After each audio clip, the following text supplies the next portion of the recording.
आज का हमारा टॉपिक जो होगा वो होगा राज्यों का गठन। अब जो मैं आप लोगों को सारे टॉपिक करा रहा हूँ वो करा रहा हूँ मैं इस बुक से।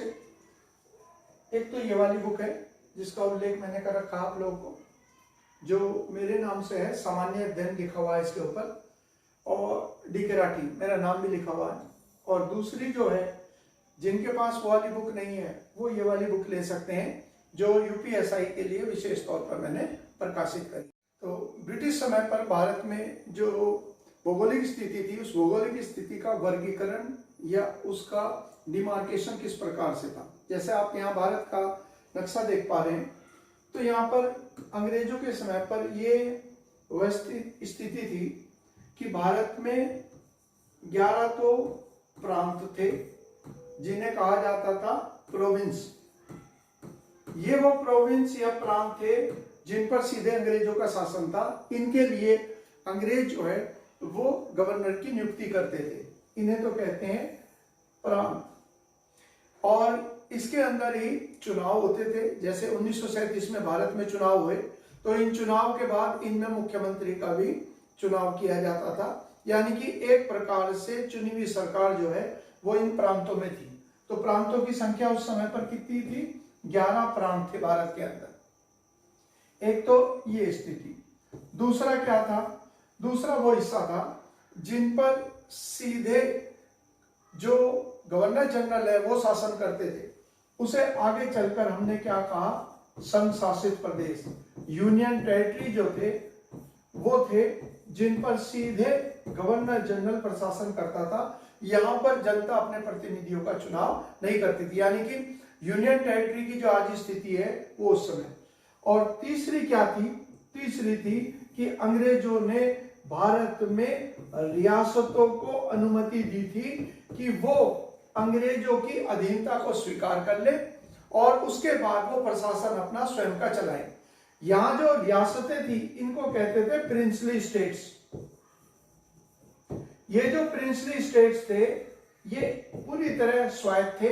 यहां पर अंग्रेज क्या थे? यहां पर अंग्रेज एक रेजिडेंट, जैसे सीडीएस के एग्जाम में क्वेश्चन आया कि जो ब्रिटिश प्रतिनिधि होता था इसमें उसे क्या कहा जाता था? तो उसे कहा जाता था रेजिडेंट के नाम से जाना जाता था। यह ब्रिटिश प्रतिनिधि था जो रियासत के अंदर दखलंदाजी करता था, कोर्ट में बैठता था। तो कहने को तो एक भारतीय शासक होता था, लेकिन अंततः उसकी जो डोर थी वो डोर रेजिडेंट के हाथों में ही थी। यानी कि भारत जो है वो 3 हिस्सों के अंदर डिवाइडेड था प्रशासनिक एडमिनिस्ट्रेटिव तौर पर।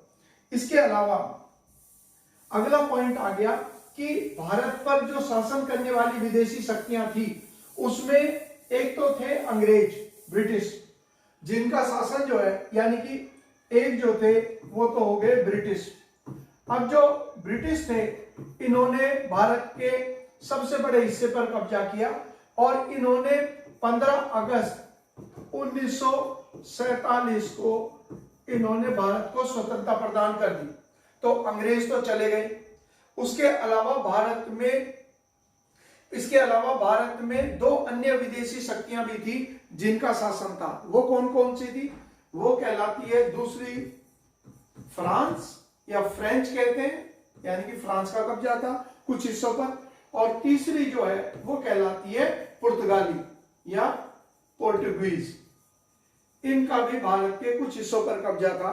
तो जब भारत स्वतंत्र हुआ तो अंग्रेजों के जाने के बाद भारत के कुछ हिस्से ऐसे थे जिन पर पुर्तगालियों का और फ्रांसीसियों का कब्जा था। इसलिए जब भारत की स्वतंत्रता के बाद जब भारत के राज्यों के गठन किया गया या फिर भारत को स्वतंत्रता के बाद क्या राजनीतिक स्थिति रहेगी, उसी को लेकर भारत के अंदर ये परिस्थितियां उत्पन्न हुई। क्या?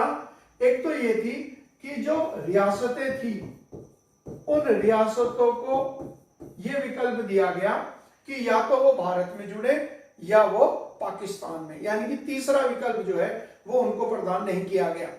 तो भारत या पाकिस्तान में से तो अधिकांश जो प्रमुख रियासतें थी उन्होंने तो निर्णय ले लिया, लेकिन कुछ रियासतें ऐसी थी जिन्होंने 15 अगस्त 1947 तक या तो भारत में मिलने का फैसला नहीं करा या फिर उन्होंने जो फैसला करा वो भारत के राजनीतिक स्थिति जो थी, सामरिक स्थिति जो थी, स्ट्रेटेजिक हमारी जो पोजीशन थी उसके खिलाफ जा रहा था, जिसकी वजह से भारत के अंदर रियासतों को भारतीय संघ के अंदर मिलाने का प्रयास शुरू हुआ। और इसी क्रम के अंदर 3 बड़ी रियासतों का नाम आता है, एक जम्मू कश्मीर, एक जूनागढ़ और तीसरी हैदराबाद। उनके बारे में हम लोग एक एक करके पढ़ते हुए चलते हैं।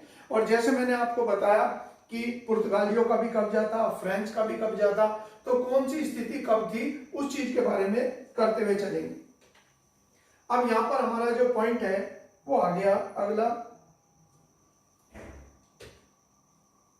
हाँ जी, अगला जो स्थिति है, अब हम इसके ऊपर टॉपिक के हिसाब से चलते हैं। जो जो चीजें हमारे लिए इंपॉर्टेंट होंगी उनके बारे में मैं बताता हुआ चलता हूं कि क्या क्या चीजें हमारे लिए जरूरी।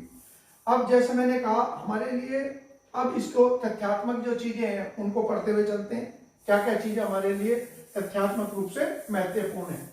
और उनको मैं भौगोलिक नक्शे के ऊपर भी आपको दिखाता हुआ चलूंगा कि इंडिया के मैप के ऊपर उनकी क्या स्थिति थी, वो भी मैं आपको कराता हुआ चलूंगा। देखिए, सबसे पहले तो जैसे मैंने दिया है कि राज्यों का जो गठन है उसके बारे में पॉइंट दे रखा है, उसमें क्या क्या चीजें हैं जो हमारे लिए इंपॉर्टेंट होंगी। देखिए, भारत राज्यों का एक संघ है। India is a union of states. जब हम संघ की बात करते हैं, यूनियन की बात करते हैं, तो आज मैं आपको बताऊंगा कि यूनियन जो होता है उसकी कुछ विशेषताएं होती हैं। यानी कि भारत यदि राज्यों का संघ है तो इसका मतलब ये हो गया कि संघ वो होता है जिसमें किसी भी राज्य को, किसी भी स्टेट को, उसके किसी भी एडमिनिस्ट्रेटिव हिस्से को उससे अलग होने का अधिकार नहीं होता।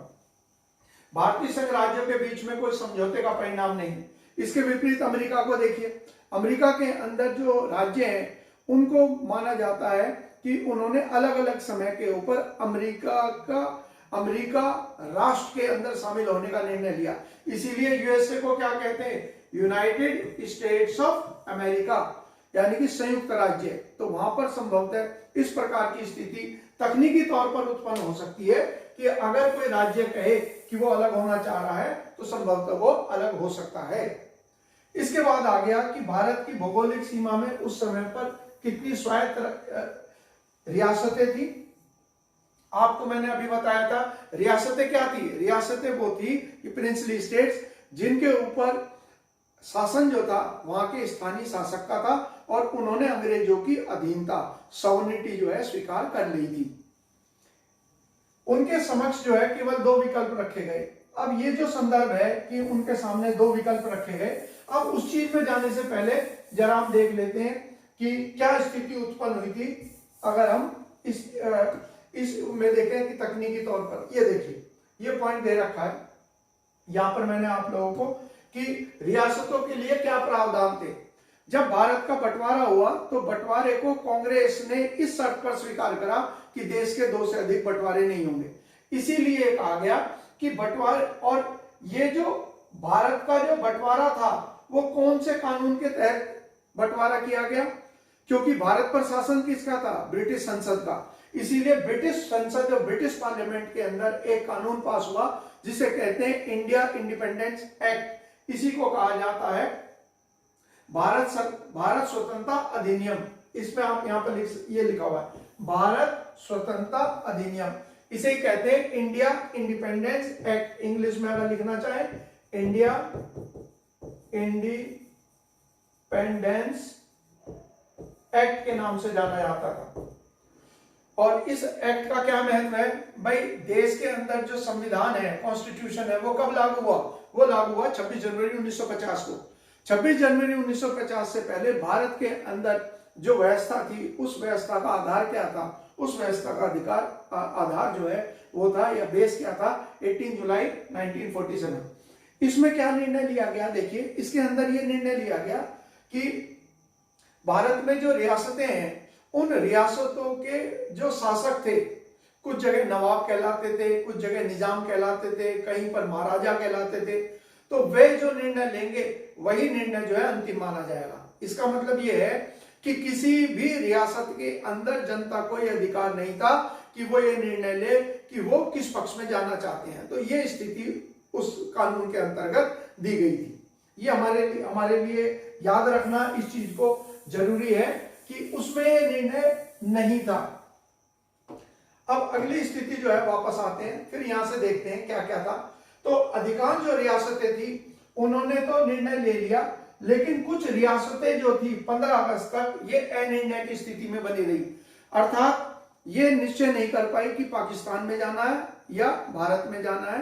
हालांकि इसमें हैदराबाद का जो निजाम था उसने उसका झुकाव भी पाकिस्तान की ओर था, और जो जूनागढ़ था, जूनागढ़ के नवाब ने तो निर्णय घोषणा कर दी थी कि वो पाकिस्तान में जाएंगे। तो इसीलिए भारत के अंदर इन 3 राज्यों, इन रियासतों के विलय से संबंधित जो सवाल हैं परीक्षाओं में सबसे ज्यादा पूछे जाते हैं। तो उसी के ऊपर हम लेते हुए चलते हैं कि क्या क्या बिंदु हमारे लिए इंपॉर्टेंट है। और एक क्वेश्चन जो है जैसे यूपी कांस्टेबल के एग्जाम में आया, उसमें पूछा गया कि सरदार वल्लभ भाई पटेल को जो श्रेय दिया जाता है, किस रूप में श्रेय दिया जाता है? भारत के राष्ट्रीय एकीकरण का। अब ये जो पॉइंट है एकीकरण का, अब इसके बारे में कई सारे भ्रम की स्थिति रहती है। हमारे यहाँ पर अंग्रेज जो है जब उन्होंने इतिहास लिखा तो इस प्रकार से प्रयास किया कि जैसे भारत नाम से कोई राष्ट्र जो है वो 15 अगस्त 1945 से पहले था ही नहीं, या फिर जब तक अंग्रेज भारत नहीं आए तब तक भारत में भारत नाम से कोई देश नहीं था। और कुछ अज्ञानी हमारे यहाँ पर जो है अंग्रेजों के इस प्रकार के छलावे को सच मान बैठते हैं। इसीलिए भारत के अंदर कई प्रकार की ऐसी शक्तियां उत्पन्न होती हैं जो विचार उत्पन्न करती हैं कि भारत जो है ये तो देश ही नहीं था, ये तो अंग्रेजों के द्वारा किया गया। आप याद रखिए, जब भी कोई शासन करता है उपनिवेश के रूप में, यानी कि कॉलोनी बनाता है किसी देश को, जैसे भारत ब्रिटेन की कॉलोनी थी, उपनिवेश था। उपनिवेश का सवाल यूपीएसआई के एग्जाम में आया कि उपनिवेश किसे कहते हैं? उपनिवेश वो देश होता है जो शासन करने वाले देश के लाभ के लिए नीतियां बनाता है, यानी कि उसका सारे जो प्रणाली होगी वो इस प्रकार की होगी कि जो उस पर शासन कर रहा है वो उसे लाभ पहुंचाए।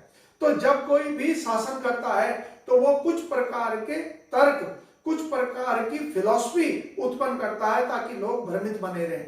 उन्हीं में से ये फिलॉसफी थी कि भाई भारत तो देश जो है अंग्रेज बनाकर गए हैं, उससे पहले भारत एक देश नहीं था। जबकि हमारे देश का नाम भारत जो है वो भरत वंश के नाम पर रखा गया, भरत राजाओं के नाम पर रखा गया। तो इसके बावजूद भी जो ये पॉइंट है कि भारत के अंदर राजनीतिक एकता का श्रेय या राष्ट्रीय एकीकरण का श्रेय किसे जाता है? तो सरदार वल्लभ भाई पटेल को जाता है। क्यों? क्योंकि अंग्रेज इस प्रकार की शक्तियां उत्पन्न करके गए थे जिसमें देश के अलग अलग हिस्से अलग अलग दिशाओं में चल रहे थे। क्योंकि अगर भारत में एकजुटता हो जाती तो वो ब्रिटिश उपनिवेश के खिलाफ एकजुट होकर उनका मुकाबला करता। तो अंग्रेज नहीं चाहते थे कि भारतीय जो है एकजुट हो, इसीलिए उन्होंने ऐसी शक्तियों को बढ़ावा दिया, जैसे जातिगत भारत की राजनीति के अंदर सिखों को, ईसाइयों को, दलितों को अलग अलग समय पर अलग अलग नीतियां बनाकर उनको भारतीय समाज के अलग अलग हिस्सों में बांटने की कोशिश करी। इसीलिए राजनीतिक एकीकरण की आवश्यकता इसलिए पड़ी क्योंकि उन्होंने रियासतों को गठन जब किया था तो उन रियासतों को यह विकल्प दिया कि वो किसी भी भारत या पाकिस्तान किसी में भी जा सकते हैं। और पाकिस्तान जो है ये हमारे मातृभूमि में से काट कर बनाया गया हिस्सा है। तो जाहिर बात है भारतीयों के लिए ये एक बड़ी दुखदायी खबर थी कि उसी की मातृभूमि में से, भारत माता के हिस्से में से कुछ हिस्से को काट कर जो है अलग किया गया, और बाकी हिस्से जो काट अपने आप को अलग करने का प्रयास कर रहे थे उन्हें इन प्रयासों में रोकने का काम लौह पुरुष, आयरन मैन, और इनको 2 और नामों से जाना जाता है, वो भी मैं बता देता हूं। ये भी क्वेश्चन जो है वो एसएससी के एग्जाम में आ गया है कि वल्लभ भाई पटेल को अन्य किन नामों से जाना जाता है? तो सरदार वल्लभ भाई पटेल जो है इन्हें क्या कहा जाता है? इन्हें भारत का बिस्मार्क भी कहा जाता है। बिस्मार्क कौन था भाई? बिस्मार्क वो था जिसने जर्मनी का एकीकरण किया, यूनिफिकेशन ऑफ जर्मनी के लिए उत्तरदायी था ये व्यक्ति। और दूसरा है, इन्हें कहा जाता है भारत का कबूर। कबूर कौन था? कबूर वो था जो इटली के एकीकरण के लिए उत्तरदायी था, जिसे श्रेय दिया जाता है इटली नाम के राष्ट्र को गठित करने के लिए। तो जिस रूप में बिस्मार्क और कबूर को उनके देशों में जाना जाता है, वही उपनाम जो है वो हमारे यहाँ पर किनको दिया जाता है? सरदार वल्लभ भाई पटेल को दिया जाता है। तो यहाँ हमारा पॉइंट जो है ये इसके अंदर समाप्त हुआ। और ये भी मैंने बता दिया कि रियासतों के लिए क्या प्रावधान था। मैं हर बार आपको बताता हूं कि अगर किताब के अंदर ये पॉइंट मैंने नहीं दे रखे तो आप क्या कीजिए, इन पॉइंट को बुक के अंदर आप नोट डाउन करते हुए चले। इसके बाद आते हैं एक एक करके इन रियासतों के बारे में, कौन कौन सी रियासतें भारत के अंदर थी। उसमें से सबसे प्रमुख कौन सी थी, वो थी जम्मू कश्मीर। जम्मू कश्मीर के बारे में क्या स्थिति थी, जरा मैं आपको उसे मैप के ऊपर दिखाता हुआ चलता हूं ताकि आप उसको वो समझ में भी आता हुआ चले। देखिए, जैसे आप जानते हो भारत के अंदर जो है वो जम्मू कश्मीर का पुनर्गठन किया गया, और पुनर्गठन करने के बाद जम्मू कश्मीर के दो हिस्से बनाए गए, और एक हिस्सा जो है वो तो कहलाता है लद्दाख, जैसे आप देख पा रहे होंगे यहाँ पर ये लद्दाख, और एक जो है वो बनाया गया एक जम्मू कश्मीर, जैसे आप यहाँ पर देख भी पा रहे हैं ये जम्मू कश्मीर। और यहाँ पर लगा हुआ है एक और देश जो मातृभूमि में से काटकर बनाया गया, जिसे कहा जाता है पाकिस्तान। तो क्या हुआ कि यहाँ जो विकल्प था अंग्रेजों ने दिया था रियासतों को, वो ये विकल्प दिया था कि वो या तो भारत में मिले या पाकिस्तान में मिले, ये आधार था। अब क्या हुआ, अब भारत में 15 अगस्त 1945 से पहले यह स्थिति उत्पन्न हुई कि भारत की जो रियासतें थी जिनका हमने जिक्र किया, उनमें एक रियासत जो है वो थी जूनागढ़ की। ये यहाँ पर गुजरात के अंदर एक रियासत थी जूनागढ़ की रियासत। अब जूनागढ़ की का जो शासक था उसका नाम था महाबत खान। महाबत खान ने अपने बहुसंख्यक हिंदू प्रजा के भावनाओं के विरुद्ध जो है वो पाकिस्तान में मिलने का घोषणा कर दी, और पाकिस्तान के शासक ने, यानी कि उस समय मोहम्मद अली जिन्ना था, तो मोहम्मद अली जिन्ना ने इसके विलय को स्वीकार भी कर लिया। तो यहां पर क्या स्थिति थी, यहां बहुसंख्यक तो थी हिंदू समाज के लोग 80% से ज्यादा, और शासक था एक मुस्लिम महाबत खान। तो जब उसने उसमें मिलने का निर्णय लिया तो एक प्रकार से पाकिस्तान का जो कश्मीर पर दावा है वो कमजोर पड़ गया। ऐसा क्यों हुआ भाई, ऐसा इसलिए हुआ कि अगर वो ये मान रहे थे कि जहां जनसंख्या, जहां का शासक निर्णय लेगा वही निर्णय मान्य होगा, तो ऐसे में जम्मू कश्मीर का जो शासक था उसका रुझान पाकिस्तान में जाने की तरफ नहीं था, क्योंकि वह कौन था, वह एक हिंदू शासक था जिनका नाम था महाराजा हरि सिंह। तो महाराजा हरि सिंह ने जो है वो स्वतंत्रता 15 अगस्त तक कोई निर्णय नहीं लिया, और जब कारण ये था कि महाराजा तो एक हिंदू डोगरा राजा थे, क्योंकि इनके पिता गुलाब सिंह ने अंग्रेजों से जम्मू कश्मीर राज्य को खरीदा था, इसीलिए यहाँ हिंदू डोगरा राजाओं का शासन प्रारंभ हुआ। तो महाराजा हरि सिंह तो एक हिंदू थे, लेकिन यहाँ पर रहने वाली जो 80% से ज्यादा जनसंख्या थी, या 2/3 जो जनसंख्या थी, वह मुस्लिम समुदाय की थी। तो इसीलिए अनिर्णय की स्थिति बनी रही, और पाकिस्तान के साथ इन्होंने एक समझौता भी कर लिया जिसे कहते हैं यथास्थिति का समझौता, या जिसे कहते हैं स्टैंड स्टिल एग्रीमेंट के नाम से भी जाना जाता है। अब इसके बावजूद भी पाकिस्तान ने क्या निर्णय लिया, पाकिस्तान ने कबायलियों के भेष में अपने सैनिकों को कश्मीर के ऊपर हमला करने के लिए भेज दिया। अब जब कश्मीर के ऊपर हमला हुआ, और हमलावर कौन होते हैं, चाहे महमूद गजनी हमलावर हो, चाहे मोहम्मद बिन कासिम हो, तो यदि कोई समुदाय समझता है कि वो उनके हीरो हैं तो वो उनकी गलतफहमी है, क्योंकि वो एक लुटेरे थे।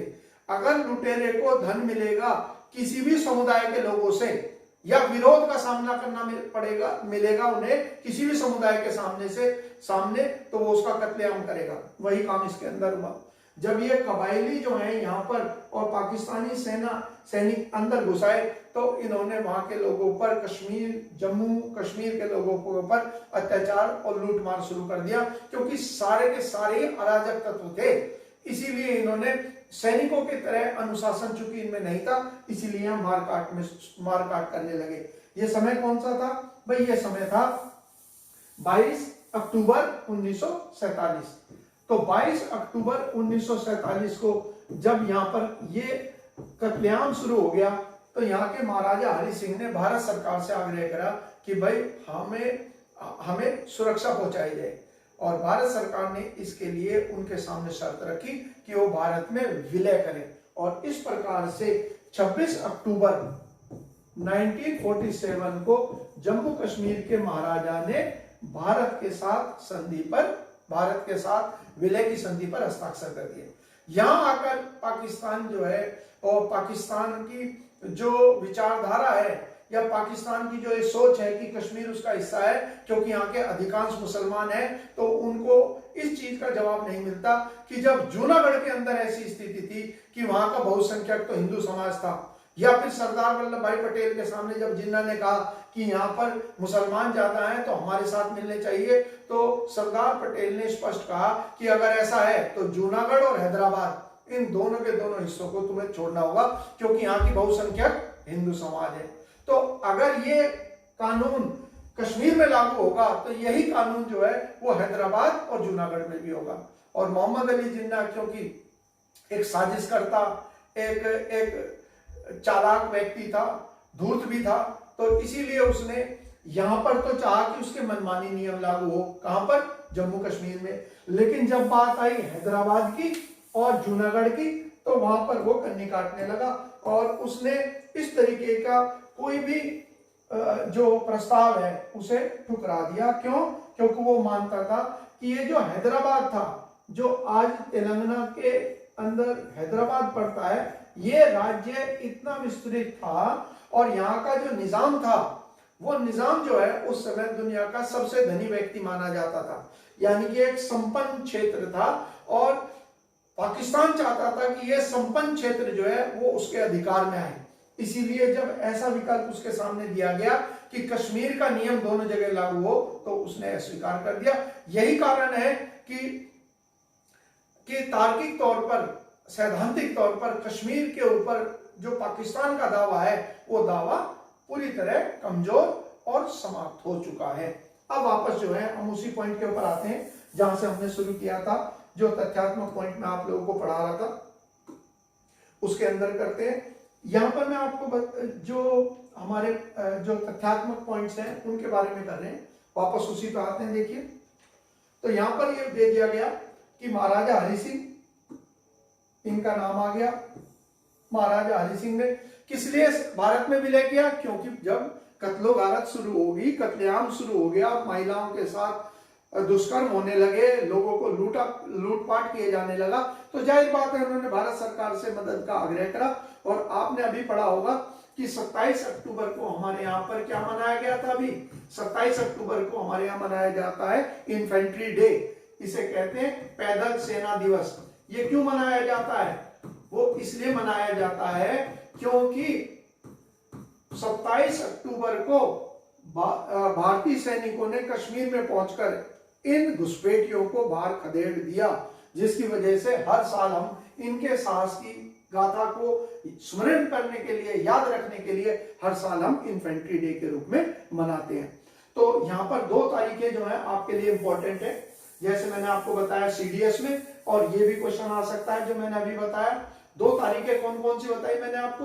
एक तो 26 अक्टूबर 1947, इसलिए इंपॉर्टेंट है भाई, इस दिन जो है भारत में क्या हुआ? इंस्ट्रूमेंट ऑफ एक्सेशन, यानी कि इसका क्या हो गया भारत में? इसका भारत में विलय हो गया, क्योंकि जो 18 जुलाई का स्वतंत्रता अधिनियम है वो क्या कह रहा था? वो कह रहा था कि भाई जो शासक निर्णय लेगा वो निर्णय के अनुसार ही उस रियासत का विलय होगा।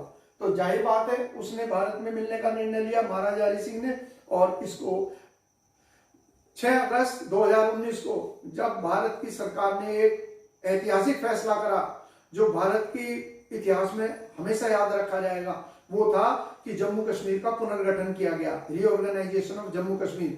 तब से हर साल जो है 26 अक्टूबर को भी बड़े दिवस के रूप में मना रहे हैं, क्योंकि जिस महाराजा ने निर्णय लिया कि कश्मीर जैसे सामरिक महत्व के क्षेत्र को भारत में जोड़ने का कम से कम हम लोगों को उसे साल में एक बार तो धन्यवाद देने का अवसर अवश्य प्राप्त होना चाहिए, तो इसीलिए दिवस मनाया जाता है। और 27 अक्टूबर को हमारे यहाँ क्या मनाया जा रहा है? पैदल सेना दिवस, इन्फेंट्री डे, जो अभी अक्टूबर के अंदर भी मनाया गया था। तो ये 2 तारीखें आप लोगों के लिए काफी महत्वपूर्ण है, जरूर याद रखनी है आप लोगों को। इसके बाद आता है इस रियासत की क्या स्थिति थी, वो मैंने आपको बता ही दिया।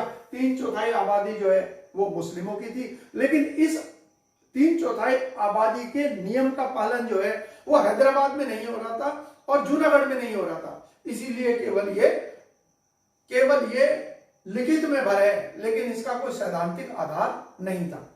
और महाराजा हरि 15 अगस्त तक महाराजा हरि सिंह ने कोई निर्णय नहीं लिया, कारण क्योंकि मुस्लिम जनसंख्या ज्यादा थी और जाहिर बात है महाराजा हरि सिंह को भी लगता होगा कि यदि ये रियासत स्वतंत्री हो जाए, एक स्वतंत्र देश के रूप में ही हो जाए, क्योंकि देखिए 15 अगस्त को जब भारत स्वतंत्र हुआ तो उस समय ऐसी स्थिरता और स्टेबिलिटी तो नहीं होगी पॉलिटिकली, इसीलिए ये शासक जो है अवसर की तलाश में थे कि अगर ऐसा कोई मौका आए तो संभवतः वो स्वतंत्र भी हो जाए।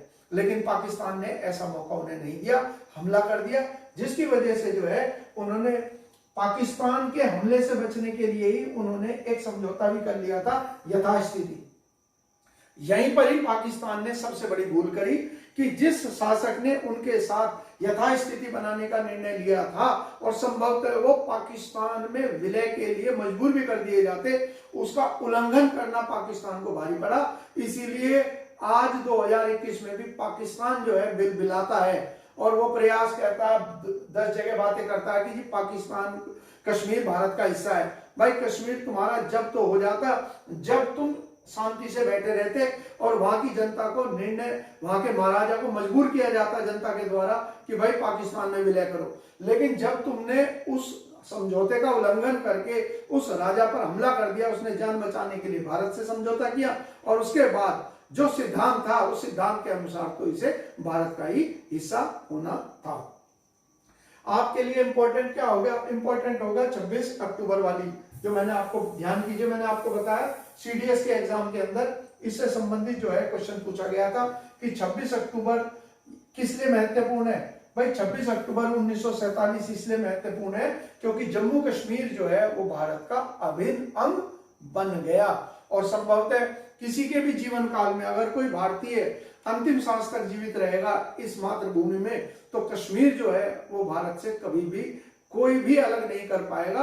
हाँ, सपना देख सकता है, जैसे कहा जाता है ख्याली पुलाव पकाना, तो ख्याली पुलाव पका सकते हैं, लेकिन भारत से कश्मीर को अलग करना जो है ये असंभव है। अगला जो बिंदु आता है, फिर आता है जूनागढ़। जूनागढ़ के बारे में मैंने आपको बताया था कि जूनागढ़ क्या था। जूनागढ़ जो है ये गुजरात में एक रियासत थी जहां का राजा कौन था? महाबत खान। महाबत खान का जो दीवान था, आप वो देखिए, भुट्टो के बारे में आप जानते हो, पाकिस्तान के अंदर प्रधानमंत्री रहे और बेनजीर भुट्टो, उनके पिता, उसे भी फांसी पे चढ़ा दिया गया और उसी परिवार से था शाहनवाज भुट्टो। ये मोहम्मद अली जिन्ना का करीबी था और इसी ने यहाँ के जो नवाब है उसे इस चीज के लिए मनाया कि उस जूनागढ़ का विलय कर दिया जाए पाकिस्तान में। अब पाकिस्तान में विलय करना का निर्णय जो है वो सैद्धांतिक तौर पर, यानी कि अगर हम बात करें किसी भी पॉइंट ऑफ व्यू से, तो वो बुरी तरह गलत था। क्यों? क्योंकि जूनागढ़ की जो आबादी है वो क्या थी? वो हिंदू आबादी थी और वो पाकिस्तान में विलय नहीं करना चाहती थी। तो अंततः क्या हुआ? अंततः ये हुआ कि सरदार वल्लभ भाई पटेल ने दूरदर्शिता दिखाई, क्योंकि वो स्वयं भी कौन से राज्य से थे? गुजरात से थे। तो गुजरात ने भारत को अनेक महापुरुष दिए, उनमें से एक सरदार वल्लभ भाई पटेल भी हैं, जिनके जन्म दिवस को 2014 से हमने किस रूप में मनाने का निर्णय लिया है? हमें राष्ट्रीय एकता दिवस। और ये देश का दुर्भाग्य ही है कि 2014 से पहले ऐसे महानुभावों का नाम जो है वो कोई लेता भी नहीं था, ना इनके दिवस मनाए जाते थे। कम से कम अब हमें अपने पुराने जो हमारे नायक हैं, जो हमारे हीरो रहे हैं, उनको हम याद कर पाते हैं 31 अक्टूबर को, जैसे सरदार वल्लभ भाई पटेल को। तो ये भारत के, इसमें क्या क्वेश्चन आ सकता है? भारत का एकमात्र ऐसा क्षेत्र कौन सा है जहां पर जनमत संग्रह कराया गया? जनमत संग्रह किसे कहते हैं? जनमत संग्रह कहते हैं प्लेबसाइट को। प्लेबसाइट का मतलब होता है जहां लोगों से इस बात के लिए मतदान कराया जाता है कि वो कौन से देश में या किसी मुद्दे के ऊपर हाँ या ना में जवाब दे। तो जब ये जनमत संग्रह यहाँ कराया गया कि भारत या पाकिस्तान में, तो पाकिस्तान के पक्ष में जो है केवल कितने लोगों ने मतदान किया? 91 लोगों ने पाकिस्तान में विलय के पक्ष में मतदान किया और बाकी जनता ने भारत में विलय। और इस प्रकार से हमारे यहाँ पर कब? फरवरी 1948 को जूनागढ़ का भारत में विलय हो गया। तो सवाल केवल यही आ सकता है कि भारत में कौन सा क्षेत्र ऐसा है या कौन सी रियासत ऐसी है जिसका भारत में विलय किसके द्वारा किया गया? उसमें विलय किया गया जनमत संग्रह के द्वारा। अगला आ गया भाई हैदराबाद। हैदराबाद के बारे में क्या पॉइंट है? हैदराबाद का जो शासक था जिसे कहा जाता था निजाम, नाम दे रखा है निजाम उस्मान अली खान के नाम से। ये उस समय दुनिया का सबसे धनी व्यक्ति कहा जाता था और ये कान लगा हुआ था किसके? पाकिस्तानियों के, मोहम्मद अली जिन्ना के। वहां से हथियार भी मंगा रहा था, अन्य चीजें भी मांग कर रहा था। अब हैदराबाद की स्थिति देख लीजिए बच्चों, भारत के अंदर हैदराबाद की क्या स्थिति है। अब हैदराबाद की जब हम स्थिति देखते हैं तो भारत के बीचों बीच है, यानी कि ये देखिए यहाँ पर भारत के बीचों बीच है। तो इसीलिए हमारे जो लौह पुरुष थे यानी कि आयरन मैन वल्लभ भाई पटेल, उन्होंने कहा कि भाई ये जो हैदराबाद है ये तो भारत के बीचों बीच होने के कारण बीचों बीच है, और अगर हैदराबाद का ऐसा निर्णय लेते हैं तो ये हैदराबाद जो है ये भारत में एक कैंसर की तरह है। भारत के लिए कैसा है? एक कैंसर की तरह है। और कैंसर का इलाज जो है वो कैसे होता है? कैंसर का इलाज होता है सर्जरी के माध्यम से। सही बात है। अगर कोई अंग खराब हो जाए तो उस खराब अंग का क्या है? उसे काट कर अलग किया जाता है, या फोड़ा हो जाए तो उस फोड़े को अलग करते हैं। तो यही वल्लभ भाई पटेल ने कहा कि भाई हैदराबाद, यहाँ पर आप देख पा रहे हो हैदराबाद मैंने यहाँ पर बनाया हुआ है, ये देखिए मैं लिख देता हूँ। जहां तेलंगाना लिखा हुआ है यहीं पर ही आप हैदराबाद को भी देखेंगे। तो उन्होंने कहा कि अगर शरीर में कैंसर हो जाए तो उसके लिए सर्जरी की जरूरत है। और भारत के बीचों बीच पाकिस्तान कैसे बन सकता है? यानी कि चारों तरफ से तो भूमि रहेगी भारत की रियासत, भारतीय संघ की, और बीचों बीच जो रहेगा पाकिस्तान। तो उन्होंने कहा ऐसे कैसे संभव हो सकता है। और जो ये हैदराबाद का निजाम था भाई, इसे पैसे की बहुत ज्यादा इसको अकड़ थी। और इसे क्योंकि जैसे मैंने कहा कि इसे कान लगा हुआ था किसके? ये कान लगा हुआ था मोहम्मद अली जिन्ना के। इसीलिए इसने जो है प्रयास करे कि इसे विदेशों से हथियार मिल जाए, पाकिस्तान से हथियार मंगाने की और यूरोप से हथियार मंगाने की कोशिश करी। ये सारी जानकारी जब प्राप्त हुई तो सरदार वल्लभ भाई पटेल, जो कि उस समय के गृह मंत्री भी थे, होम मिनिस्टर थे, उन्होंने निर्णय लिया कि भाई इसकी सर्जरी करनी होगी। जैसे मैंने यहाँ पर लिख रखा है सर्जरी। हैदराबाद भारत में पेट के कैंसर के समान है, जैसे पेट में कैंसर होता है, और कैंसर का इलाज जो है उसका समाधान क्या होता है? सर्जरी। इसीलिए यहाँ पर ऑपरेशन चलाया गया, जिसका सवाल एग्जाम के अंदर आया सीडीएस में, ऑपरेशन पोलो। इसे नाम ऑपरेशन, और ये सवाल ये था कि ऑपरेशन पोलो किसने चलाया? भाई ऑपरेशन पोलो भारतीय सेना का ऑपरेशन था, जिसके तहत हैदराबाद का भारत में विलय किया गया। 1300 के करीब जो है वो निजाम के सैनिक जो है वो मारे गए, और कुछ भारतीय सैनिक 66 के करीब भारतीय सैनिक भी शहीद हुए। और क्यों हुए? क्योंकि ये जो निजाम था ये काफी ज्यादा धूर्त था, और इसने अपनी एक सेना बनाई हुई थी, निजी सेना, जिसे कहा जाता रजाकार। रजाकार क्या थे? जैसे किसी की प्राइवेट आर्मी, तो प्राइवेट आर्मी क्या करेगी?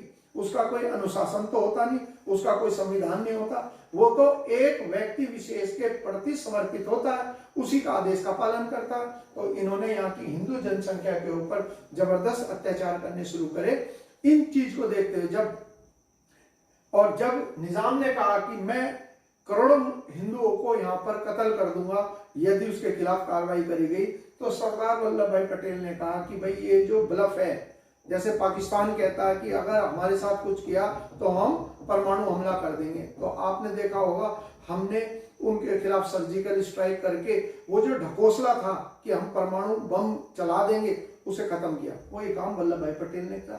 इन्होंने भारतीय सेना को भेजा और ऑपरेशन पोलो। इसे ऑपरेशन पोलो क्यों नाम दिया गया, इसके पीछे भी रोचक तथ्य है कि उस समय पर दुनिया के सबसे ज्यादा 17 पोलो के मैदान जो है वो हैदराबाद में थे, इसीलिए उसके खिलाफ जो कार्रवाई थी उसका नाम दिया गया ऑपरेशन पोलो।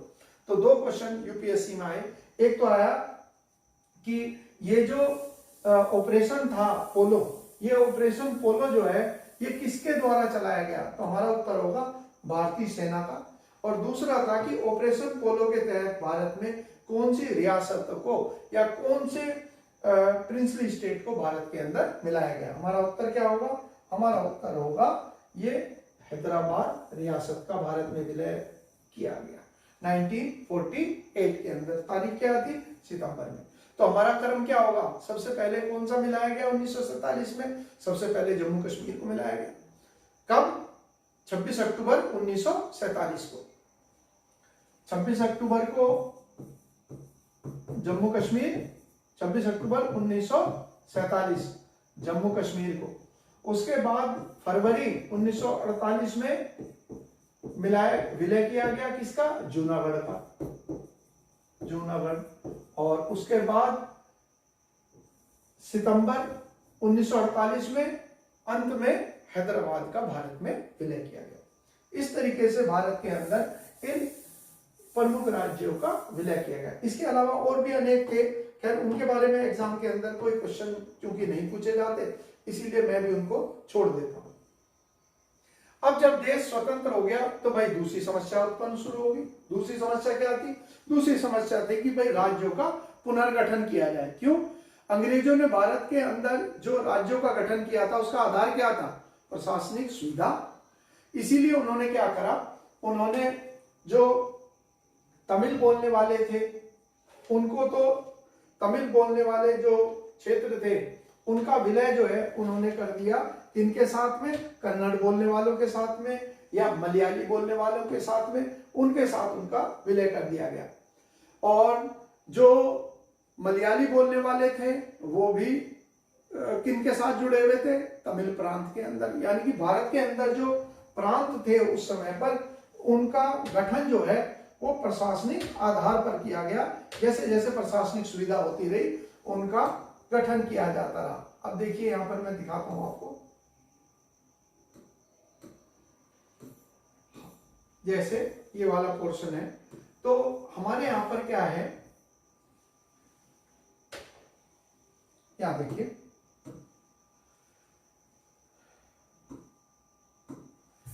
अगर हम बात करें भारतीय क्षेत्र की तो हम पाते हैं कि कुछ हिस्से जो है, जैसे यहां पर है ये हिस्सा है, तो यहाँ पर तमिलनाडु है और तमिलनाडु में लोग क्या बोलते हैं, तमिल।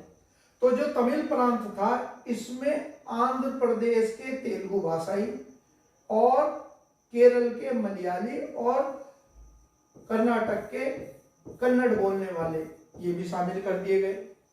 इसके अलावा आप देखते हैं यहाँ पर हिमाचल प्रदेश, पंजाब और हरियाणा, ये क्या हो गए, यहाँ पर एक तो पहाड़ी भाषा बोलने वाले और हिंदी बोलने वाले और पंजाबी बोलने वाले।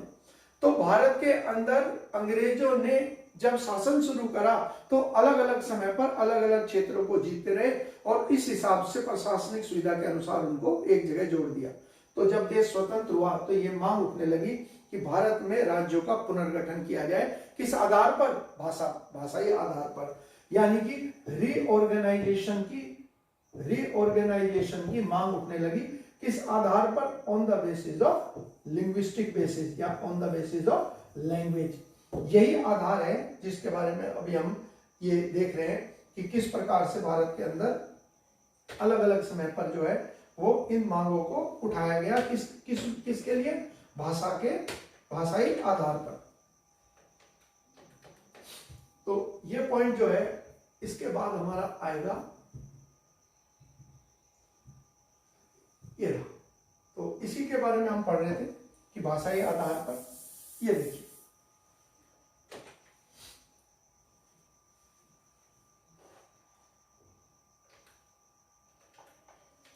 अब हम करते हैं इसमें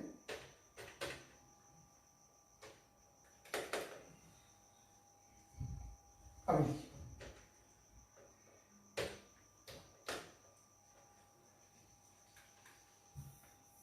चलिए इसको राज्यों का पुनर्गठन यहां से पॉइंट देखना शुरू करते हैं। जो जो चीजें मान लीजिए इंपॉर्टेंट होंगी उन्हें हम करते हुए चलेंगे। तो यहां पर आ गया कि राज्यों के पुनर्गठन के लिए स्वतंत्रता के तत्काल बाद जो है ये 2 कमेटियां गठित की गई, उनके नाम दे रखे हैं। कौन कौन सी कमेटी है आप लोगों को ध्यान रखना है। एक तो है एस के धार कमेटी, जैसे नाम दे रखा है ये वाला पॉइंट, एस के धार कमेटी, ये ध्यान रखना। और दूसरी कमेटी थी जेवीपी, यानी कि इसमें तीनों व्यक्तियों के नाम आ रहे हैं, जवाहरलाल नेहरू, वल्लभ भाई पटेल और पट्टाभी सिद्धरामैया। ये 2 कमेटियां प्रमुख बनाई गई और इन दोनों कमेटियों ने भी कहा कि देश अभी हाल ही में स्वतंत्र हुआ है और भाषाई आधार पर राज्यों को पुनर्गठित करने से देश की जो निर्माण की प्रक्रिया है वो कमजोर पड़ेगी, इसीलिए उन्होंने भाषाई आधार पर राज्यों गठन को प्रस्ताव को ठुकरा दिया। लेकिन 1953 के अंदर ये जो मांग थी भाषाई आधार पर, इस भाषाई आधार की मांग जो है वो हिंसक होगी। उसके पीछे कारण क्या था भाई? उसके पीछे कारण था आंध्र प्रदेश। 1953 में जैसे आप देख पा रहे हो यहाँ पर कि 1953 के अंदर आंध्र प्रदेश के अंदर ये जो मांग थी इसने हिंसक रूप ले लिया। क्यों? क्योंकि इस आंदोलन के जो नेतृत्व कर रहे थे पट्टाभी सिद्धरामैया, इनकी अनशन के दौरान मृत्यु होगी और जिसकी वजह से आंध्र क्षेत्र के अंदर दंगे भड़क गए। और इसी को देखते हुए भारत सरकार ने भाषा के आधार पर पहले राज्य का गठन किया, यानी कि first state which was formed on linguistic basis was Andhra Pradesh. यहां पर पॉइंट आ गया, आंध्र प्रदेश का गठन किया गया। अब जब एक राज्य का गठन हो गया तो बाकी राज्यों की मांग को कैसे अनसुना किया जाए, इसीलिए जो ये 53 में काम हुआ, इसी दौरान क्या किया गया, एक आयोग बनाया गया जिसे कहते हैं राज्य पुनर्गठन आयोग, यानी कि स्टेट रीऑर्गेनाइजेशन कमीशन, जिसके जो अध्यक्ष हैं वो बनाए गए फजल अली। और उसने अपना जो फैसला है वो फैसला या अपना निर्णय जो है उन्होंने सुनाया 1956 में। तो हमारे लिए ये भी इंपॉर्टेंट है कि 1956 के अंदर इसने अपना फैसला सुनाया। और ये जो स्टेट रीऑर्गेनाइजेशन, इंग्लिश में है इसको कहते हैं स्टेट रीऑर्गेनाइजेशन कमीशन, इसके अध्यक्ष कौन थे? तो भारत रत्न पुरस्कार विजेताओं की जब आप सूची देखेंगे तो एक नाम फजल अली का आएगा, ये इसके अध्यक्ष बनाएंगे। और बाकी 2 अन्य सदस्यों के नाम, यूपी पीसीएस का एग्जाम दे, अन्य किसी पीसीएस का एग्जाम दे, तो दोनों के नाम आप लोगों को हृदयनाथ कुंजरू और पणिकर का नाम भी ध्यान रखना है। ऐसे एग्जामों में क्वेश्चन पूछ लिए जाते हैं कि आयोग जो गठित हुआ था उसके अन्य सदस्य कौन थे। खासतौर से उत्तर प्रदेश लोक सेवा आयोग में ऐसे सवाल अवश्य पूछ लिए जाते हैं।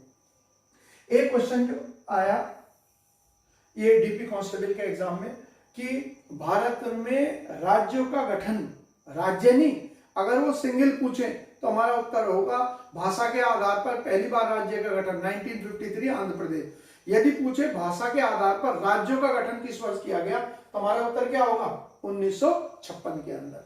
और एसएससी के सीपीओ में सवाल आया कि भारत में 1956 में कितने राज्य और कितने केंद्र शासित प्रदेश गठित हुए, यानी कि how many states and how many union territories were formed in 1956। तो 14-6 का सूत्र ध्यान रखना है कि 14 राज्य थे और 6 केंद्र शासित प्रदेश थे।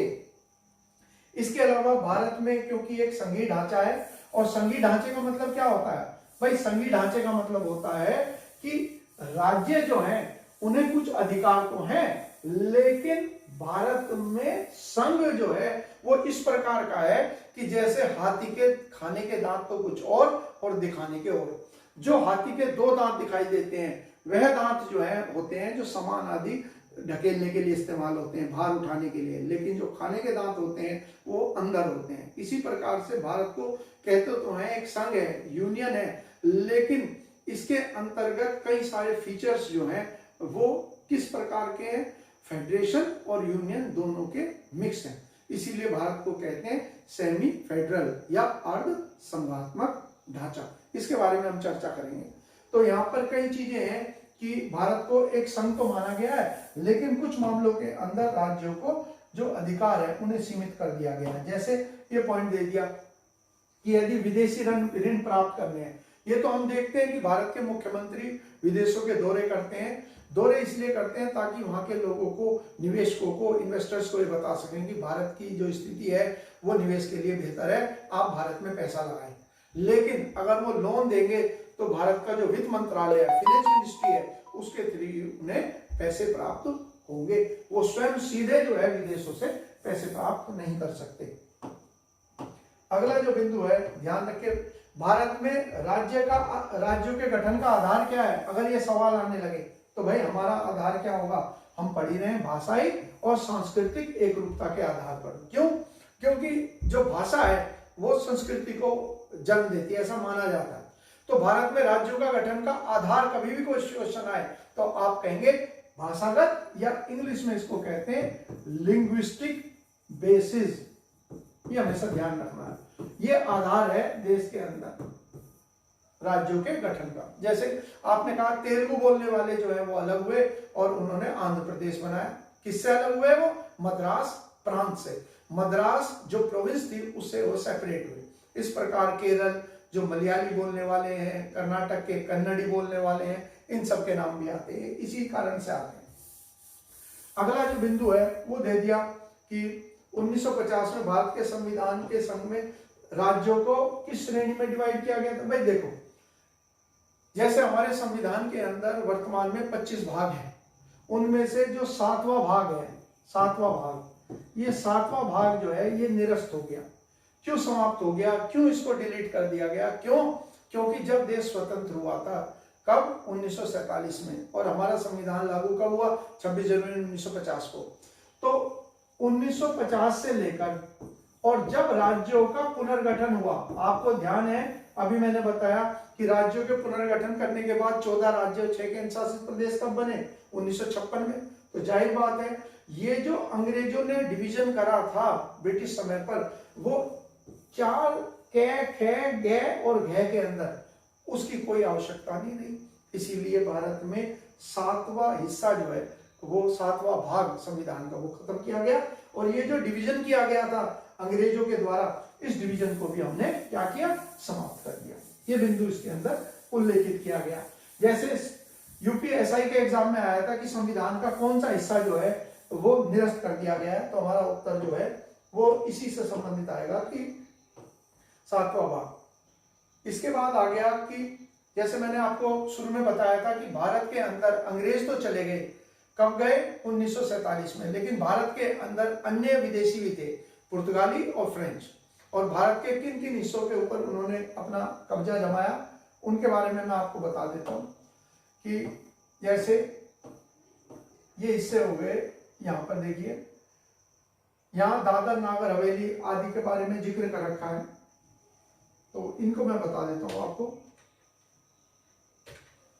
ये देखिए, तो ये जो क्षेत्र है हमारे दादर नगर हवेली, दमन दीव, तो इनके ऊपर जो कब्जा था वो किनका था? ये दमन दीव, दादर नगर हवेली। आप ये तो जानते ही हो कि हमारे यहाँ पर इनको जो है एक साथ इकट्ठा कर दिया गया। क्या बना दिया गया? 2020 के अंदर इनको एक ही संघ शासित प्रदेश बना दिया गया, यानी कि एक सिंगल यूनियन टेरिटरी बना दी गई। दमन दीव और दादर और नागर हवेली को एक साथ ज्वाइंट कर दिया गया। उससे पहले ये अलग अलग थी। इनके ऊपर कब्जा किसका था? इनके ऊपर पुर्तगालियों का कब्जा था। इसी प्रकार से गोवा के ऊपर, तो ये जो वेस्ट के अंदर पश्चिमी तट पर हमारे क्षेत्र थे जिसमें गोवा, दमन दीव, दादर नागर हवेली है, इनके ऊपर कब्जा किसका था? इनके ऊपर कब्जा पुर्तगालियों का था। और पुर्तगाली जो थे, भारत आने वाले पहले विदेशी कौन थे? पुर्तगाली। क्यों?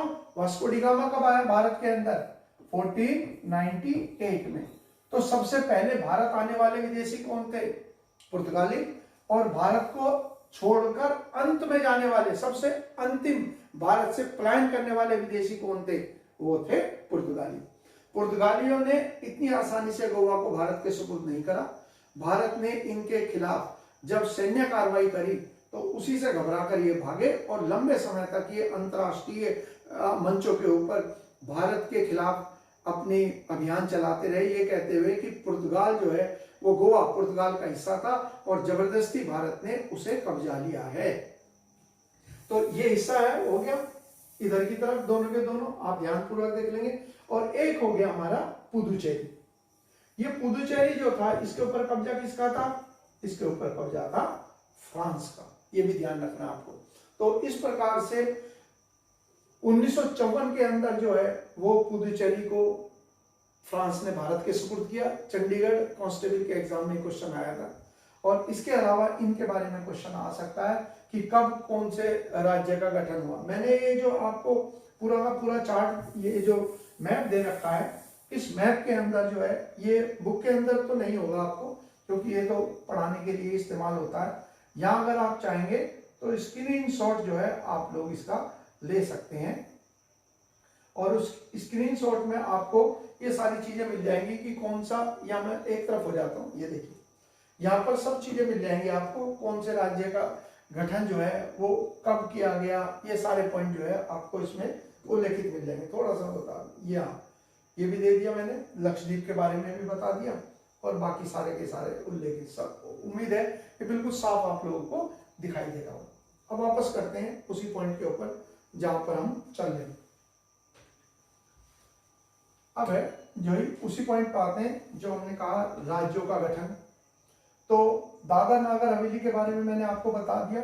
दादर नगर हवेली किसके कब्जे में थी? ये क्वेश्चन आ सकता है, पुर्तगालियों के कब्जे में।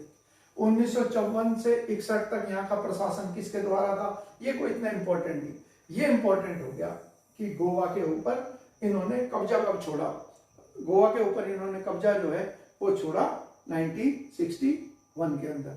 1510 में पुर्तगालियों ने कब्जा किया था, और उसके बाद 1961 के अंदर भारतीय सेना की कार्रवाई के बाद इन्होंने वहां से भागने में भलाई समझी और गोवा का भारत में विलय कर दिया गया।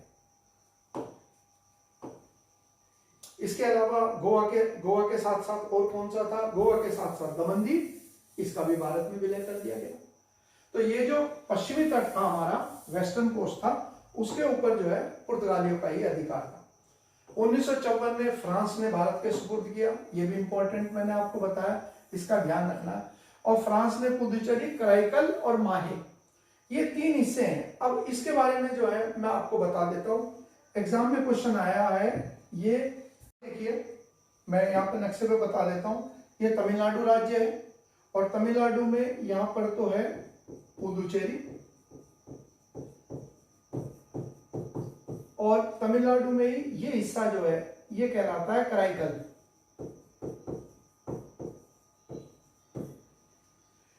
पड़ोस में राज्य है केरल। केरल का ये यहां पर हिस्सा जो है इसे कहते हैं माहे। और जो आंध्र प्रदेश है, यहां पर एक हिस्सा है जिसे कहा जाता है यनम। इंग्लिश में भी मैं लिख देता हूं। तो एग्जाम के अंदर एक और क्वेश्चन आया एसएससी के एग्जाम में, उन्होंने 4 राज्यों का नाम दिया और ये पूछा कौन सा ऐसा राज्य है जिसकी सीमाएं पुदुचेरी से नहीं लगती। तो जिन राज्यों की सीमाएं पुदुचेरी से लगेंगी वो कौन से हैं? तमिलनाडु, केरल और आंध्र प्रदेश। इनके अलावा जो विकल्प होगा वो हमारा आंसर होगा कि उनसे सीमाएं नहीं लगती। यह सवाल है, कौन सा भारत का ऐसा एडमिनिस्ट्रेटिव एरिया है जिसके सारे जिले जो हैं उनकी सीमाएं एक दूसरे से अलग हैं, नहीं मिलती? तो पुदुचेरी, कराईकल, माहे और यनम, यही हमारा आंसर होगा कि इनकी सीमाएं जो हैं वो इनके साथ में नहीं लगती। वापस आते हैं उसी पॉइंट के ऊपर जो हमें शुरू करना है। अब आते हैं कि, और जैसे मैंने आपको बताया कि राज्यों के गठन से संबंधित जो पॉइंट थे वो मैंने आपको बता ही दिए। साथ ही साथ ये भी पढ़ लेते हैं, जैसे मैंने कई बार जिक्र किया कि भारत एक संघ है, तो भारत राज्यों का संघ है। तो संघ 2 तरीके की व्यवस्थाएं हैं, एक तो कहलाती है यूनिटरी सिस्टम, एक तो कहलाती है एकात्मक। एकात्मक का मतलब होता है यूनिटरी, जिसमें सारी शक्तियां जो है वो एक ही केंद्र में होती है। जैसे उदाहरण के तौर पर स्विट्जरलैंड है, तो जहां छोटे राष्ट्र होते हैं भौगोलिक दृष्टि से या जनसंख्या कम होती है, तो वहां सारी शक्तियां जो है वो एक केंद्र में ही होती है। और एक जो है ये कहलाता है संघात्मक, इसे कहते हैं फेडरेशन। तो भारत के जो दिखाने के दांत हैं वो तो हैं फेडरेशन के, संघात्मक के, लेकिन जो खाने के दांत हैं वो कौन से हैं? यूनिटरी, यानी कि federal in nature and unitary in character. इसी को हिंदी में लिखा है भारतीय संघ की प्रवृत्ति एकात्मक। क्या मतलब हो गया? कैसे? संघात्मक मतलब हो गया शक्तियों का बंटवारा, लेकिन हम ये भी जानते हैं यदि किसी राज्य के अंदर केंद्र सरकार चाहे तो वहां पर राज्यपाल शासन भी लगा सकती है।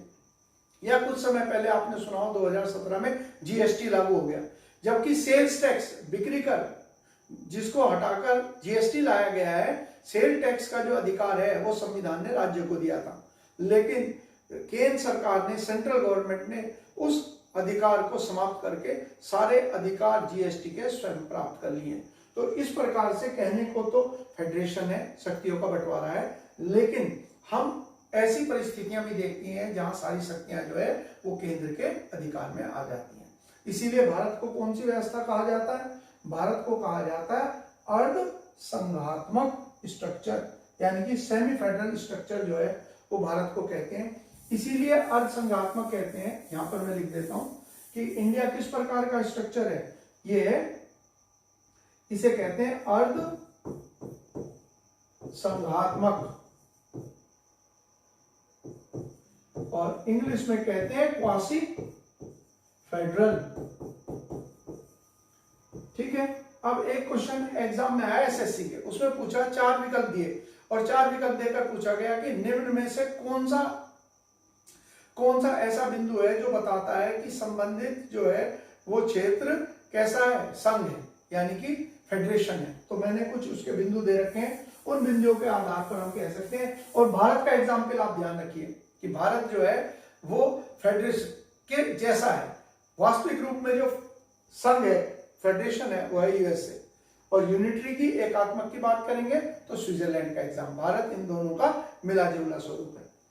अब इसके अंदर जो पॉइंट दे रखे हैं वो दे रखे हैं कि जहां भी भौगोलिक और सांस्कृतिक विविधता हो, इंडिया के अंदर आप देखिए, भारत में कहा जाता है कि हर कुछ दूरी तय करने के बाद भारत के अंदर बोली बदल जाती है, खाने पीने की जो परंपरा है वो बदल जाती है।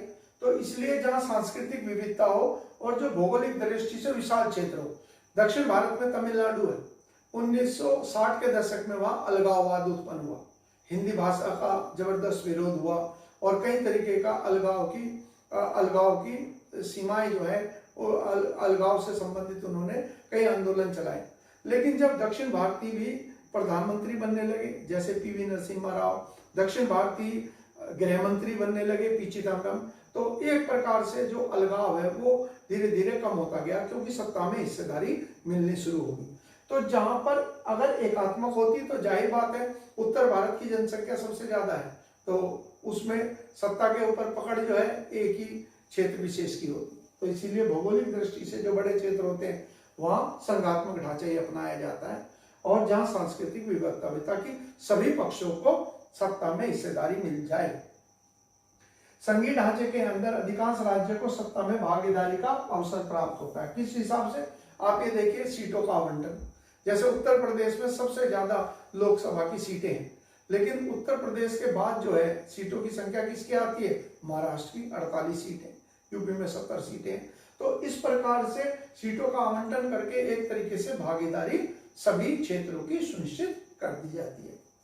परंतु आपातकाल में केंद्र सरकार जो है वो एकात्मक स्वरूप धारण कर ली। भारत के संदर्भ में बात चल रही है। आप एग्जाम्पल क्या ले सकते हैं? एग्जाम्पल ले सकते हैं 356 ले सकते हैं, इसमें 352 और 360, ये 3 तरीके की इमरजेंसी है। तीनों में हम क्या देखते हैं? संघीय ढांचा जो है समाप्त कर दिया जाता है और सारी की सारी व्यवस्था केंद्र सरकार अपने अधिकार में ले लेती है। इसके बाद आगे अगला पॉइंट आ गया कि क्या क्या विशेषताएं हैं जब हम कहते हैं कोई राष्ट्र संघ है या कोई कंट्री जो है वो फेडरेशन है। तो फेडरेशन के क्या क्या बिंदु हैं, क्या क्या पहचान है जिससे हम कह सकते हैं ये फेडरेशन है। सबसे पहले तो दे रखा है इसके अंदर, सरकार 2 या 2 से अधिक स्तरों वाली होती है। जैसे हम देखते हैं राज्यों में मुख्यमंत्री बनते हैं और उसके नीचे भी है जहां पंचायतें और नगर निगम है। तो पहली बिंदु जो है ये हमारा जो व्यवस्था है वो भी पूरा करती है, क्योंकि हमारे यहाँ ऐसी व्यवस्था है। दूसरा क्या है, विभिन्न स्तर की सरकार के अधिकार क्षेत्र संविधान में स्पष्ट रूप से है। कैसे? भारत के अंदर जो विषय है यानी कि जो सब्जेक्ट्स हैं उसको लेकर सूचियां हैं, 3 प्रकार की सूचियां हैं। एक तो कहलाती है संघ सूची, इसे कहते हैं यूनियन लिस्ट। इस पर कानून बनाने का अधिकार किसको है? इस पर कानून बनाने का अधिकार केवल संसद को, पार्लियामेंट को है। दूसरे हो गया राज्य सूची, जिसे कहा जाता है स्टेट लिस्ट। इस पर कानून बनाने का अधिकार राज्य की विधानमंडल को है, स्टेट लेजिस्लेचर को यह अधिकार है। और तीसरी जो सूची है इसे कहते हैं समवर्ती सूची। समवर्ती सूची क्या होती है? समवर्ती सूची वो होती है जिस पर कानून बनाने का अधिकार दोनों को होता है, राज्य को भी और केंद्र सरकार को भी। इसे इंग्लिश में कहते हैं कंकरेंट लिस्ट।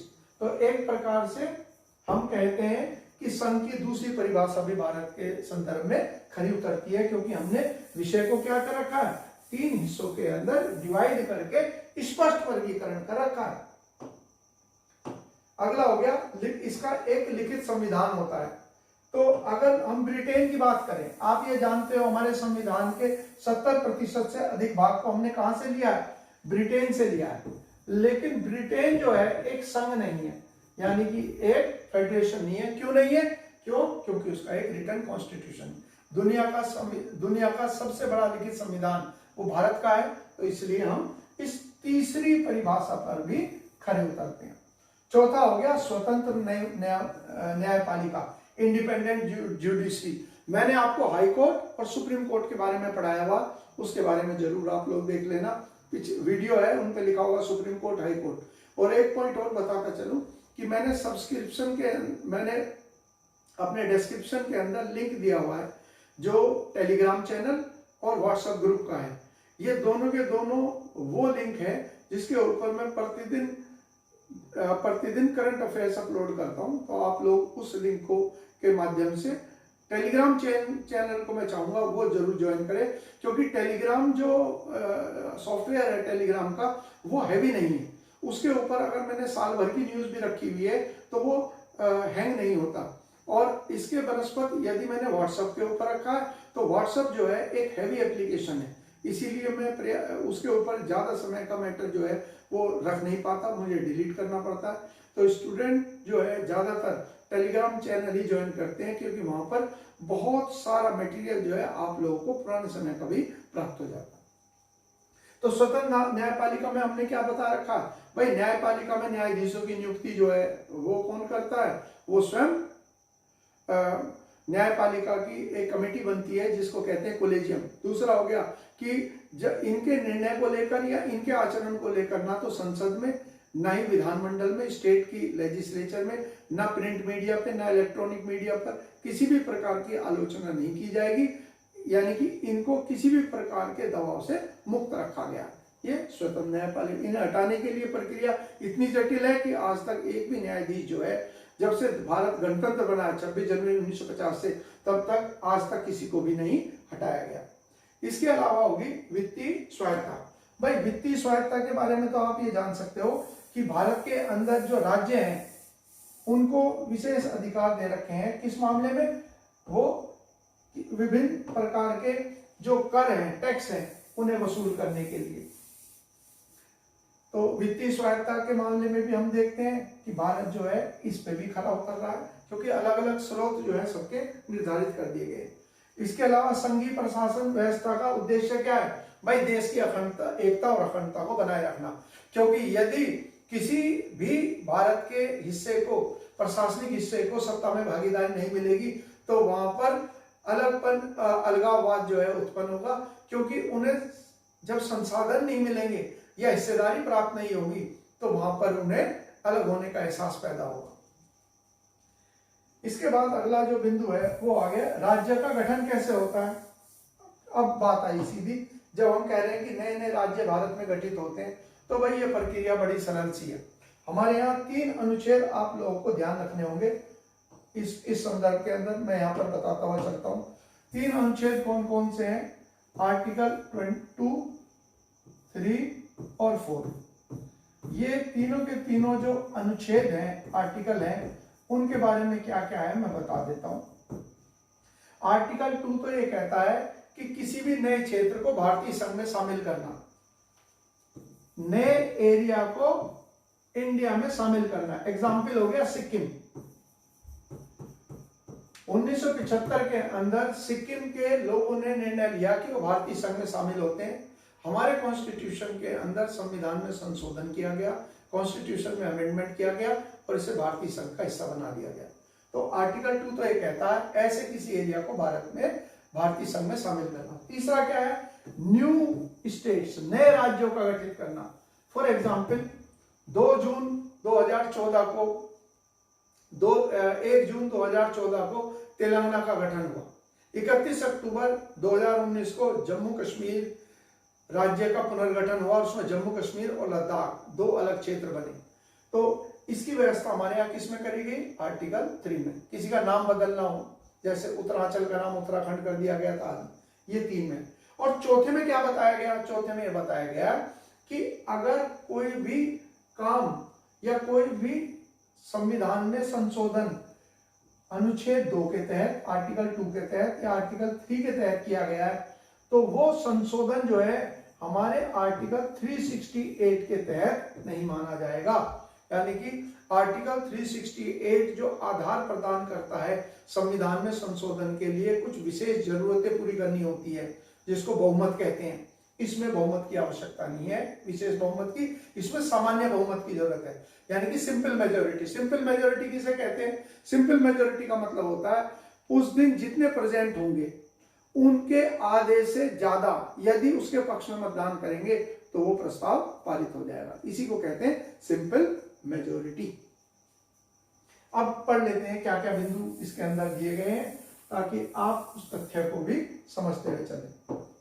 अब इसमें दे दिया गया हमारे लिए, ये देखिए राष्ट्रपति क्या करता है। तो शुरुआत कैसे होगी कि राष्ट्रपति जो है संबंधित राज्य के अंदर यदि किसी नए राज्य का गठन होना, फॉर एग्जाम्पल उत्तर प्रदेश जो है वर्ष 2000 के अंदर उत्तर प्रदेश से एक नया राज्य बना उत्तराखंड। तो राष्ट्रपति महोदय ने उत्तर प्रदेश की विधानसभा को एक प्रस्ताव भेजा कि आप इसके बारे में अपना विचार बताइए। उत्तर प्रदेश की सरकार ने, विधानमंडल ने प्रस्ताव पारित किया कि हम नहीं चाहते राज्य का विघटन हो और राज्य एक नया राज्य बने। इसके बावजूद भी राष्ट्रपति उस सलाह को मानने के लिए बाध्य नहीं है। राष्ट्रपति ने वो प्रस्ताव संसद में प्रस्तुत करने का निर्देश दिया और वहां पर सामान्य बहुमत से प्रस्ताव पारित हो गया और इस प्रकार से भारत में 26वें राज्य के रूप में गठित हुआ, इस प्रकार से 27वें राज्य के रूप में गठित हुआ उत्तराखंड। तो इसके गठन की प्रक्रिया बड़ी सरल है, आर्टिकल 3 के अंदर इसका उल्लेख कर रखा है। तो यहाँ पर दे दिया अनुच्छेद 3 और भाग 1 के अंदर इसका उल्लेख कर रखा है। जैसे मैंने बताया यहाँ पर इसको बताया गया, संबंधित राज्य की विधानसभा को मत प्रस्तुत करने का अनुरोध किया जाता है, लेकिन राष्ट्रपति को इसे मानने के लिए बाध्यकारी नहीं है, यानी कि राष्ट्रपति पर ये बाध्यकारी नहीं। सामान्य बहुमत, इसे सिंपल मेजोरिटी, सामान्य बहुमत का मतलब है जिस उस दिन जितने आए, मान लीजिए देखिए लोकसभा में 543 सदस्य है, उस दिन मान लीजिए 200 आए, यदि जिस दिन मतदान होना उस दिन 200 आए, तो भाई 101 ने यदि इसके पक्ष में मतदान कर दिया तो प्रस्ताव पारित होकर नए राज्य का गठन हो जाएगा, या फिर नए राज्य का नाम बदलना हो वो नाम भी बदला जाएगा। ये है सामान्य बहुमत का मतलब। और ये आर्टिकल 358, ये 368 कर लीजिएगा, गलती से लिखा गया है, इसे करना है आपको 368। आर्टिकल 368 क्या कहता है? जो हमने साउथ अफ्रीका से लिया, संविधान में संशोधन की प्रक्रिया। अब इसके लिए क्या चाहिए होता? विशेष बहुमत, यानी कि जितने कुल सदन का बहुमत और जितने उस दिन प्रेजेंट हो, मतदान कर रहे हो और उपस्थित हो, उनका 2/3 उसके पक्ष में होना चाहिए। लेकिन इस मामले के लिए इस प्रक्रिया को अलग रखा गया है, यानी कि ये संशोधन जो होगा राज्य के गठन का, ये आर्टिकल 368 के तहत संशोधन नहीं माना जाएगा। अब 2-3 पॉइंट और है भाई। छोटे राज्य की मांग क्यों होती है? ये माना जाता है कि छोटे राज्य जो है प्रशासनिक दृष्टि से उन पर उन्हें काम उनको चलाना आसान होता है, क्योंकि छोटे होने के कारण जो है वो सभी को प्रशासनिक दृष्टि से पता होता है, मुख्यमंत्री समेत ज्यादातर प्रशासनिक को, कि कौन से क्षेत्र में कौन सा व्यक्ति है, कौन से व्यक्ति के खिलाफ शिकायतें मिल रही है आदि, ऐसा माना जाता है। लेकिन ऐसा अगर सत्य होता तो हम देखते हैं कि पूर्वोत्तर राज्य है, जैसे मणिपुर हो गया, मिजोरम है, तो हम पाते वहां पर प्रगति शायद बहुत अधिक हो जाती। तो ऐसा पक्ष जो है नहीं, बस इसके सीधे सीधे राजनीतिक कारण है। यदि किसी राजनीतिक दल को ऐसा लगता है कि यदि किसी राज्य का बंटवारा करने पर उसे राजनीतिक लाभ यानी कि सीधे सीधे राजनीतिक सत्ता अगर मिलेगी, तो वो उस निर्णय के पक्ष में मतदान कराएगा संसद में, और उसे ऐसा नहीं लगता तो वो उसके पक्ष में नहीं जाएगा, सीधे सीधे वोट बैंक की और सत्ता की राजनीति करें। अगला बिंदु जो है हमारा वो दे रखा है कि भारत में कौन से राज्य का गठन कब हुआ। तो भाई ये तो आप लोगों को खुद याद करना होगा, तथ्यात्मक पॉइंट्स हैं, बस यूपी के हिसाब से ये ध्यान रख लेना कि उत्तर प्रदेश दिवस मनाने की शुरुआत जो है वो हमारे जो योगी महाराज है मुख्यमंत्री, उन्होंने निर्णय लिया है कि अब से हम जो है हर साल 24 जनवरी को यूपी दिवस मनाएंगे।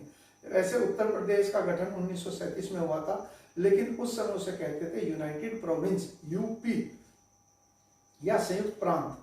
24 जनवरी 1950 को इसका नाम बदलकर, राज्य का नाम बदलकर संयुक्त प्रांत से किया गया उत्तर प्रदेश। इसीलिए 24 जनवरी को यूपी दिवस मनाने का निर्णय उत्तर प्रदेश की सरकार ने लिया है।